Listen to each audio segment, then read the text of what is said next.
Allez, on continue avec la manipulation des images grâce au langage CSS et cette fois, nous allons voir comment nous pouvons créer des images parfaitement rondes grâce au langage CSS. Allez, c'est parti.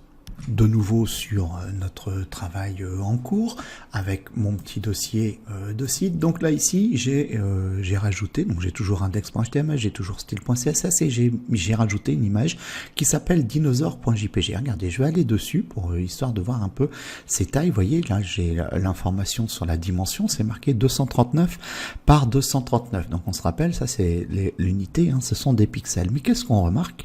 On remarque qu'en fait c'est une image carrée. Bah, peut-être que ça va m'aider parce qu'en fait tout à l'heure quand on a vu pour rendre une image ovale, je vous ai dit c'est quoi le secret? Bah, le secret c'est de partir d'une image rectangulaire. Et ben là pour rendre une image ronde, le secret c'est de partir d'une image carrée. Allez, on va voir ça. Donc là je viens dans mon fichier index.html et je vais mettre en place une image. Donc je prends ma balise IMG, SRC, je vais chercher mon fichier qui s'appelle dinosaure.jpg, je vais rajouter la balise alt pour le cas donc où il n'y ait pas d'image, où la personne ait un petit problème de vue, voilà. Donc mon alternative, je fais CTRL S, je vais actualiser mon document et voilà ma belle image 100% carré. Et bah cette image 100% carrée, je vais en faire une image 100% ronde. Alors ici, ce que je vais faire, c'est que je vais redonner, pourquoi pas, un attribut classe à mon image et en valeur, je vais lui donner bien la valeur ronde. Alors petite parenthèse. Ce que je suis en train de vous montrer là, tout à l'heure j'avais fait une classe ovale, là une classe ronde, vous voyez ce que je veux dire? Mais en fait ça, donc là vous débutez hein, sur la création de site web, pour l'instant on apprend le langage HTML, on apprend le langage CSS, mais plus tard vous pouvez aussi apprendre des langages de programmation avec des variables et tout ça. En fait prenez les bonnes habitudes dès maintenant, c'est-à-dire que ici, vous voyez que je suis en train de nommer une classe, on se rappelle, hein, je l'appelle exactement comme j'en ai envie.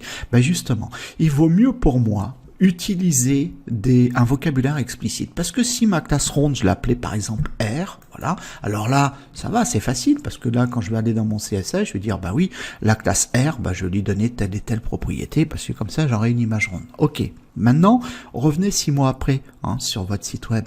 Je suis pas sûr que quand vous allez lire votre code, que la classe R, vous sachiez vraiment à quoi elle correspond. Donc, du coup, je pense qu'il est largement préférable de donner des valeurs explicites de cette façon. Quand vous reviendrez lire votre code, bien vous comprendrez assez aisément, sans effort intellectuel, que la classe ronde a toutes les chances de rendre une image ronde. Voilà, tout simplement.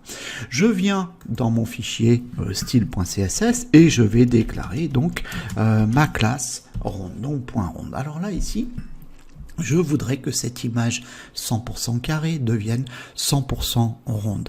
Tout à l'heure, on a vu que pour rendre une image ovale, eh bien, on intervenait sur chacun de ces angles et on les arrondissait de la valeur 50%.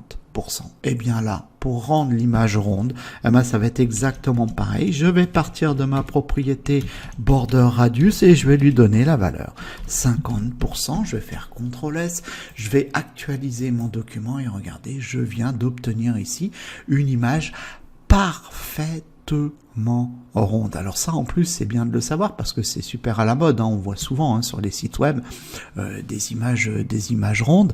Bien on n'a pas besoin parce qu'avant même avant le CSS3, parce que ça c'est du CSS3, avant le CSS3 pour faire ce genre de choses, bien pareil il fallait prendre un logiciel graphique, par exemple Photoshop, et puis voilà travailler son image pour la rendre ronde, alors que là pas besoin.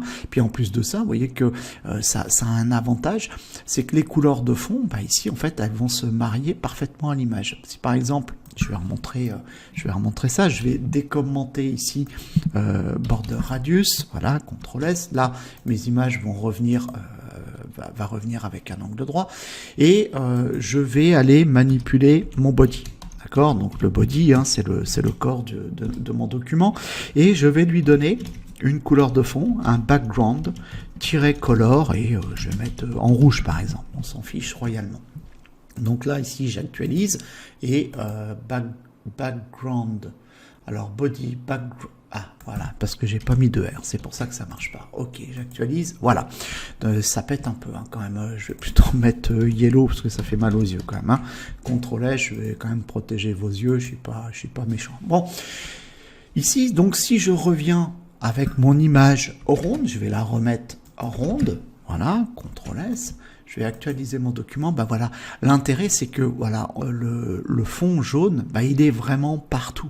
Alors que, bien, si je devais faire une image ronde dans un logiciel graphique, ben peut-être que j'aurais un fond blanc ou un truc comme ça. Donc, vous voyez, ça pourrait être assez embêtant, voilà, pour pouvoir fondre mon image dans tout décor. Ben là, ici, l'intérêt, c'est que je peux le fondre dans tout décor. Alors, une dernière chose avant de terminer cette leçon, bien.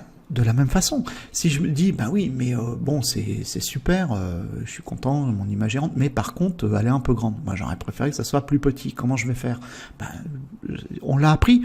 J'ai juste à intervenir sur la propriété largeur ou hauteur de mon image. Donc, admettons, je vais intervenir sur la largeur, donc c'est width, W-I-D-T-H, et je veux dire qu'elle fait 50 pixels de large. On se rappelle, si je ne donne pas de valeur pour la hauteur, eh bien automatiquement la hauteur va être proportionnelle. Et là, comme c'est rond, bah, ça va rester rond. Hop, voilà, j'ai baissé la taille de mon image, mais ça reste rond. Et si je voulais intervenir uniquement sur la hauteur, c'était la propriété height, H-E-I-G-H-T. Je le remets, hein, histoire de rafraîchir un petit peu la mémoire, ça fait pas de mal. CTRL S, j'actualise, et voilà, donc là j'ai une image ronde qui fait 150 pixels de haut, mais également 150 pixels de large. Et voilà, c'est tout pour ce cours. Je vous remercie pour votre attention.